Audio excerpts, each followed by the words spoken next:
رات کے پہر کی بڑی خاص فضیلتیں ہیں، بہت ساری ہیں۔ ایک حدیث میں آتا ہے کہ اللہ تعالیٰ ہر رات کے اخیر حصے میں آسمان دنیا پر نزول فرماتے ہیں اور اعلان کرتے ہیں کوئی ہے مانگنے والا میں اسے عطا کروں، کوئی ہے مجھ سے بخشش چاہنے والا کہ میں اسے بخش دوں، کوئی ہے اپنی حاجات میرے سامنے پیش کرنے والا کہ میں اس کی حاجات کو پورا کر دوں، کوئی ہے مانگنے والا، کوئی ہے بخشش چاہنے والا۔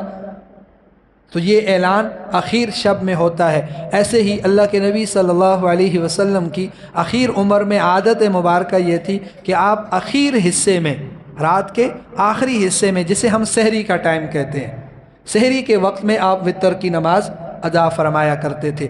ایسے ہی حضرت عبداللہ ابن عمر رضی اللہ تعالیٰ عنہ کے بارے میں روایت ہے کہ وہ رات کو نماز پڑھتے، پھر اپنے خادم سے حضرت نافع سے پوچھتے تھے کہ کیا سحری ہو گئی، یعنی فجر؟ وہ کہتے ابھی نہیں ہوئی، تو پھر نماز میں مشغول ہو جاتے۔ پھر جب وہ بتاتے کہ اب فجر داخل ہو گئی، صبح کا وقت ہو گیا، تو پھر وہ اس کے بعد استغفار میں مصروف ہو جاتے تھے۔